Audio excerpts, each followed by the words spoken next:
Bonjour à tous et à toutes et bienvenue pour cette petite capsule vidéo sur le thème des suites. Aujourd'hui, nous allons voir la démonstration des formules permettant d'obtenir à ma gauche la moyenne arithmétique et à ma droite la moyenne géométrique. Pour cela, nous allons devoir définir ce que c'est que cette notion de moyenne arithmétique et de moyenne géométrique. Une fois que tout cela sera bien précisé, vous vous doutez, si je parle d'arithmétique et de géométrique, c'est qu'il y a une histoire de termes consécutifs d'une suite qui doit être derrière. À partir du rappel qui est ici, nous allons pouvoir en déduire des égalités et à partir de ces égalités, commencer à faire une petite démonstration pour obtenir nos deux formules tant attendues. À ma gauche, la formule qui va donner la moyenne arithmétique de deux nombres A et B et à ma droite, la formule donnant la moyenne géométrique de deux réels A et B. Lançons-nous directement sur la définition de la moyenne. Pour cela, comme je viens de vous le dire, je considère deux nombres non nuls, A et B, et on va se poser la question de quelle est la valeur de la moyenne. Alors, pour faire simple, si je vous l'explique un peu en français, la moyenne, c'est simplement la valeur qui est au milieu en quelque sorte. Maintenant, la question, c'est le milieu, comment est-ce que je le caractérise? Puisque nous allons voir qu'il y a différents types de milieux. Pour cela, un beau schéma vaut mieux qu'un long discours. J'ai mon nombre A qui est à gauche, j'ai mon nombre B qui est à droite, et donc je vais me poser la question, quelle est la valeur M que je dois mettre au milieu? Vous remarquerez que milieu et moyenne commencent exactement par la même lettre. Donc, si vous avez reconnu ici les flèches vertes, eh bien, à ma gauche, nous avons une moyenne arithmétique, c'est-à-dire que ici, nous allons à chaque fois ajouter la même chose, puisque arithmétique veut dire suite arithmétique, hein. Et à ma droite, eh bien, moyenne géométrique, eh bien, dans ce cas-là, la flèche verte représentera une multiplication.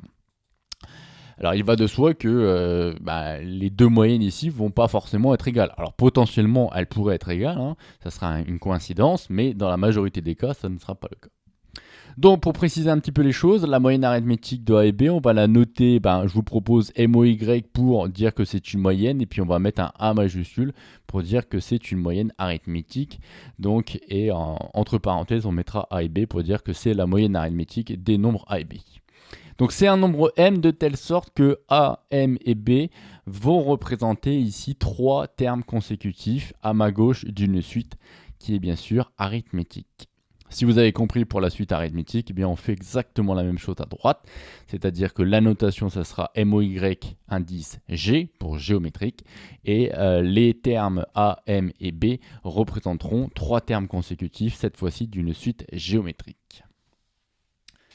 À partir de là, je vous propose un petit rappel concernant ces suites arithmétiques et ces suites géométriques, c'est-à-dire ici, quelle est l'égalité que je dois avoir pour trouver la raison qui va être ici, la raison arithmétique et la raison géométrique. On y va, on prend un cas général, c'est-à-dire je prends trois réels A, B et C, je fais mon beau schéma, c'est-à-dire que j'ai A, j'ai B et j'ai C. Et pour que ce soit trois termes d'une suite arithmétique, qu'est-ce qu'il faut? Eh bien, il faut que les deux raisons qui sont là soient égales. Maintenant, la question, c'est comment je fais pour obtenir la raison? Dans le cas où c'est arithmétique, je vous donne un exemple très simple. Si vous allez de 2 à 5, savoir combien vous avez ajouté, eh bien, logiquement, vous allez me dire, intuitivement, vous allez me dire 3. Mais en fait, le 3, vous l'avez obtenu en faisant la fin moins le début. Ça, c'est la chose à retenir. Je fais toujours la fin moins le début. Et donc, pour que ça soit trois termes consécutifs d'une suite arithmétique, il faut que la fin moins le début pour la première flèche et la fin moins le début pour la deuxième flèche soient égales. Si je regarde ma première flèche, la fin c'est B, le début c'est A. Donc à ma gauche, je vais avoir B moins A. Et à droite, la fin c'est C et le début c'est B. Donc C moins B. Voilà, si ces deux expressions sont égales, ça veut dire que les deux raisons ici sont égales. Et donc j'ai bien, en l'occurrence ici, trois termes consécutifs d'une suite arithmétique. Si vous avez compris le raisonnement pour une suite arithmétique, eh bien faisons exactement la même chose pour une suite qui est cette fois-ci géométrique. Donc là, je vous ai dit qu'on faisait des multiplications. On va prendre un autre exemple. Vous voulez aller de 2 à 6 par une multiplication. Vous comprenez directement qu'il suffit de faire x3.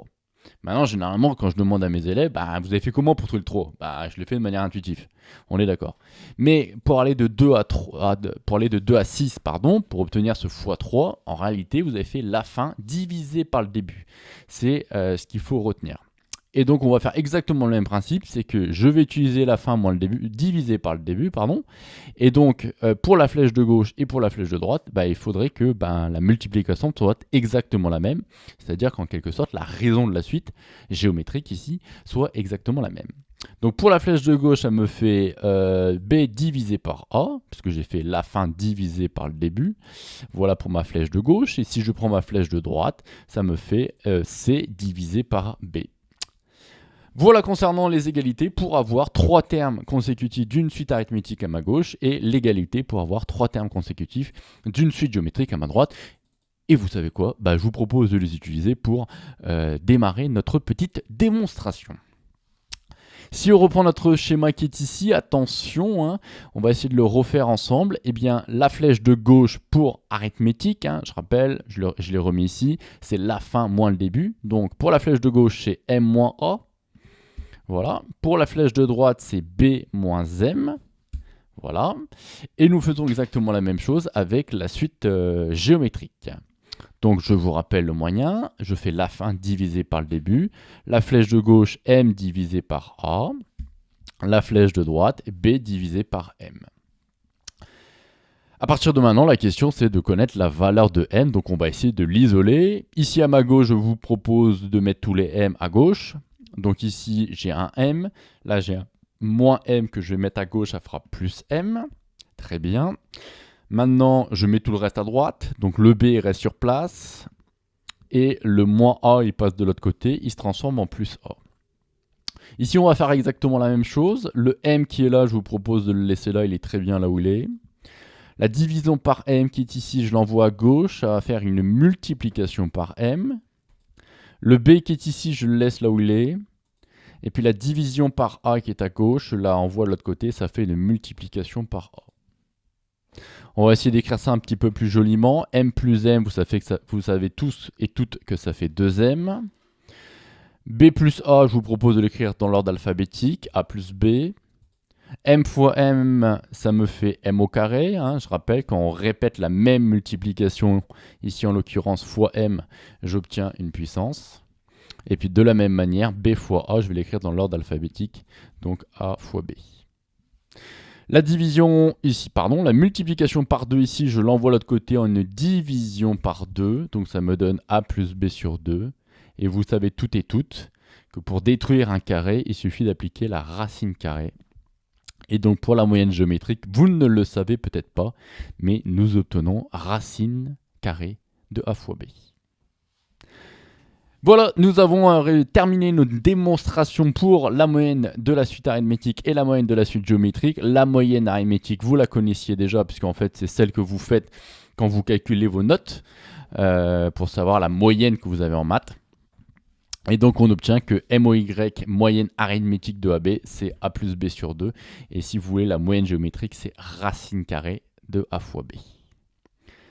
Ceci conclut cette petite capsule vidéo sur le thème des suites. Nous avons vu ensemble comment calculer la moyenne arithmétique et la moyenne géométrique. Pour cela, nous avons défini cette notion de moyenne en disant que la moyenne, c'était la valeur au milieu de telle sorte que A, M et B étaient 3 termes consécutifs à ma gauche d'une suite arithmétique pour avoir la moyenne arithmétique et à ma droite d'une suite géométrique pour avoir la moyenne géométrique. À partir des égalités que nous avons rappelées, nous avons fait quelques petites calculs, résolutions d'équations toutes simples pour être capable d'obtenir les 2 formules qu'il va falloir apprendre par cœur et que nous allons retrouver dans le « ce qu'il faut retenir ». Sur ce, je vous souhaite une bonne continuation, surtout restez curieux et faites attention à vous.